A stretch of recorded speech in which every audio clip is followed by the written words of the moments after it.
ये थी अली की पुरानी दुनिया।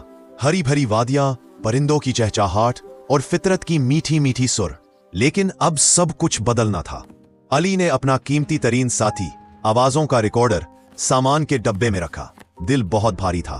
कार के शीशे पर सर रखे अली ने देखा कि कैसे हरी भरी फसलें बतदरीज बुलंदो बाला इमारतों में बदल रही थी। और यूं अली अपने नए घर पहुंच गया।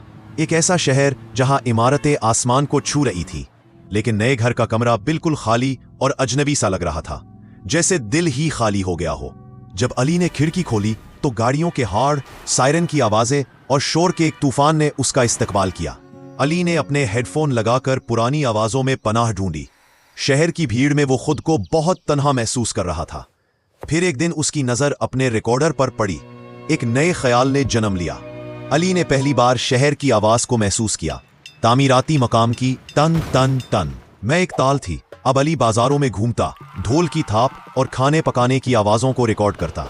पुल से गुजरती मेट्रो की होश में उसे एक सर नजर आया। जब उसने ये बिखरी हुई आवाजें सुनी तो मायूसी ने घेर लिया। क्या ये सिर्फ शोर ही है? फिर अचानक उसकी आंखों में एक चमक आई। उसे उन आवाजों में एक नज़म नजर आने लगी। अली ने कंप्यूटर पर काम शुरू किया।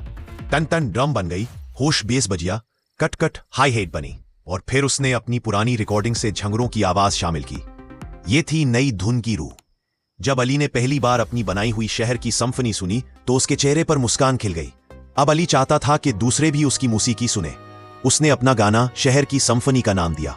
पड़ोसी लड़के ने जब ये धुन सुनी तो उसकी आंखें चमक उठी। ये थी एक नई दोस्ती की शुरुआत। अब अली अकेले नहीं था। उसका एक साथी मिल गया था जो शहर की नई आवाजें ढूंढने में उसका साथ देता। अली का कमरा अब पहले जैसा अजनबी नहीं लगता था।